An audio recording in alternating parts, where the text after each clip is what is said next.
Assalamualaikum warahmatullahi wabarakatuh. Perkenalkan, nama saya Aziz Budi Setioko, calon guru penggerak Angkatan 9 dari SMP Negeri 216 Jakarta. Di video kali ini, saya akan memaparkan pemikiran filosofis dari Ki Hajar Dewantara dalam demonstrasi kontekstual modul 1.1. Ki Hajar Dewantara merupakan Bapak Pendidikan Indonesia. Beliau banyak mempunyai misi ke depan yang sampai saat ini sangat relevan dengan kondisi dan perkembangan pendidikan di Indonesia saat ini. Beliau memiliki mimpi besar, yaitu membawa anak Indonesia untuk mencapai kemerdekaan belajar, sehingga murid mendapatkan pendidikan yang holistik dan seimbang untuk menciptakan kesempurnaan budi pekerti dan membawa pada kebijaksanaan. Untuk mencapai mimpi besar tersebut, beliau tuangkan dalam pemikiran-pemikiran beliau, yaitu tentang konsep pendidikan dan pengajaran, 3 semboyan, kodrat alam dan kodrat zaman, berhamba pada anak, dan budi pekerti. Pertama adalah tentang konsep pendidikan dan pengajaran. Kata pendidikan dan pengajaran itu seringkali dipakai bersama-sama. Menurut Ki Hajar Dewantara, pendidikan adalah menuntun segala kodrat yang ada pada anak-anak, agar mereka dapat mencapai keselamatan dan kebahagiaan yang setinggi-tingginya baik sebagai manusia maupun sebagai anggota masyarakat. Sedangkan pengajaran itu merupakan salah satu bagian dari pendidikan. Maksudnya, pengajaran adalah pendidikan dengan cara memberi ilmu atau berfaedah buat hidup anak-anak baik lahir maupun batin. Yang perlu kita garis bawahi dari filosofi pendidikan Ki Hajar Dewantara ini adalah pendidikan itu hanya suatu tuntunan di dalam hidup tumbuhnya anak-anak kita. Kita kaum pendidik hanya dapat menuntun tumbuh atau hidupnya kekuatan kodrat yang ada pada anak-anak agar dapat memperbaiki lakunya, hidup dan tumbuhnya itu. Untuk menggambarkan hal tersebut, Ki Hajar Dewantara mengambil perbandingan dengan hidup tumbuh-tumbuhan dan seorang petani. Misal, petani menanam padi. Petani hanya dapat menuntun tumbuhnya padi. Ia dapat memperbaiki kondisi tanah, memelihara tanaman padi, memberi pupuk dan air, membasmi ulat-ulat atau jamur-jamur yang mengganggu, dan lain sebagainya. Meskipun pertumbuhan tanaman dapat diperbaiki, tetapi ia tidak dapat mengganti kodrat-kodratnya padi tersebut. Misalnya, ia tak akan dapat menjadikan padi yang ditanamnya itu tumbuh sebagai jagung. Selain itu, ia juga tidak dapat memelihara tanaman padi tersebut seperti halnya cara memelihara tanaman jagung, kedelai, atau tanaman lainnya. Memang benar, ia dapat memperbaiki keadaan padi yang ditanam, tetapi mengganti kodrat padi itu tetap mustahil. Demikianlah pendidikan itu, walaupun hanya dapat menuntun, akan tetapi faedahnya bagi hidup tumbuhnya anak-anak sangatlah besar. Dalam proses menuntun anak, diberi kebebasan, namun pendidik sebagai pamong dalam memberi tuntunan dan arahan agar anak tidak kehilangan arah dan membahagiakan dirinya.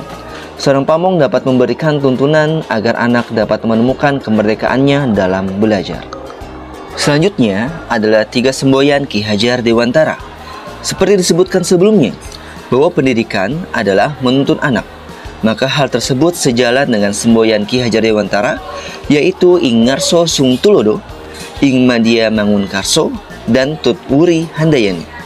Yang pertama, Ing Ngarso Sung Tulodo, artinya adalah di depan memberi teladan. Guru harus memberi teladan sehingga pantas digugu dan ditiru dalam perkataan, perbuatan, maupun pola pikirnya. Yang harus dilakukan oleh seorang guru untuk menerapkan semboyan tersebut adalah dimulai dari guru itu sendiri dengan mencontohkan hal-hal baik sehingga menjadi pegangan dan teladan bagi murid. Semboyan kedua adalah Ing Madya Mangun Karso, artinya di tengah membangun semangat. Guru yang menerapkan semboyan ini akan selalu berada di tengah-tengah murid dan terus-menerus membangun semangat dan ide-ide mereka untuk terus belajar dan berkarya. Semboyan ketiga adalah Tut Wuri Handayani, yaitu di belakang memberi dukungan. Guru harus menjadi pendorong bagi muridnya dengan memberikan semangat sehingga menumbuhkan motivasi bagi muridnya. Filosofi selanjutnya adalah kodrat alam dan kodrat zaman. Kodrat alam yang dimaksud adalah kekuatan, potensi, atau keadaan diri yang secara alamiah melekat pada diri masing-masing peserta didik dan bisa juga diartikan sebagai lingkungan alam tempat peserta didik berada, baik kultur budaya maupun kondisi alam geografisnya.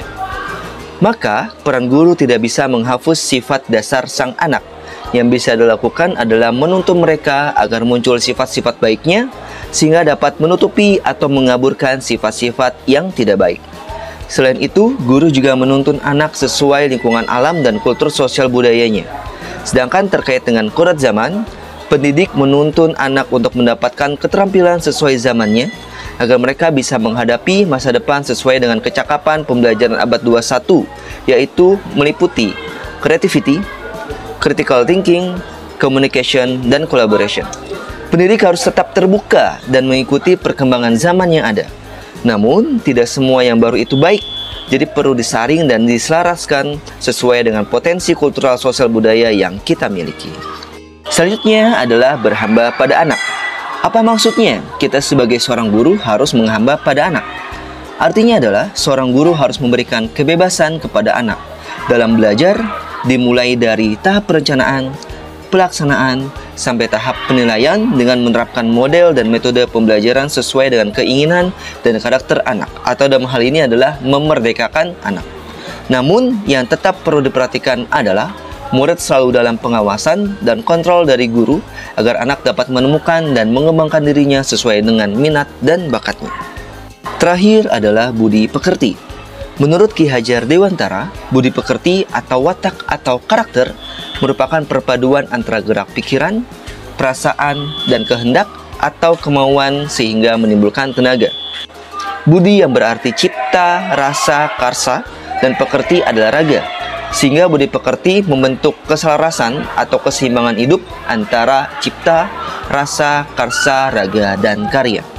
Lebih lanjut, Ki Hajar Dewantara menjelaskan, keluarga menjadi tempat yang utama dan paling baik untuk melatih pendidikan sosial dan karakter baik bagi seorang anak. Keluarga merupakan tempat bersemainya pendidikan yang sempurna bagi anak untuk melatih kecerdasan budi pekerti atau pembentukan watak individual. Keluarga juga merupakan sebuah ekosistem kecil untuk mempersiapkan hidup anak dalam bermasyarakat dibanding dengan institusi pendidikan lainnya. Akhirnya, budi pekerti bisa melatih anak untuk memiliki kesadaran diri yang utuh untuk menjadi dirinya atau kemerdekaan dirinya sendiri dan kemerdekaan orang lain.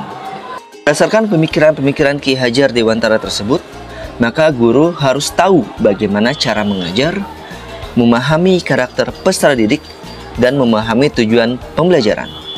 Akhirnya, agar dapat mewujudkan hasil didikan dengan pengetahuan yang mumpuni secara intelektual maupun sosial, serta semangat membangun bangsa. Bagaimana penerapan ide atau gagasan terkait pemikiran Ki Hajar Dewantara secara konseptual? Di sekolah saya, yaitu SMP Negeri 216 Jakarta, senantiasa menggali potensi-potensi anak-anak di sekolah di bidang akademik maupun non-akademik dengan berbagai macam kegiatan seperti pembinaan lomba-lomba akademik, kegiatan ekstrakurikuler, dan Jumat Kreasi yang menampilkan bakat-bakat dari murid-murid SMP Negeri 219 Jakarta. Untuk membina budi pekerti, senantiasa diadakan pembiasaan senyum, salam, dan sapa, serta pembiasaan keagamaan untuk semua agama yang ada di sekolah tanpa adanya diskriminasi.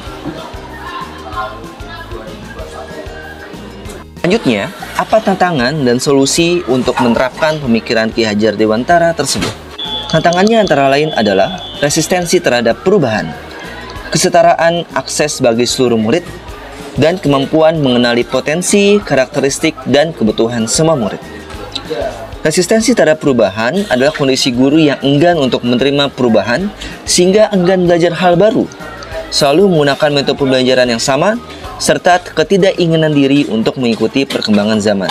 Yang perlu dilakukan oleh guru adalah harus menyadari bahwa pengajar yang baik adalah yang terus belajar, dengan banyak mengikuti pelatihan-pelatihan, serta berdiskusi dan berbagi dengan rekan sejawat.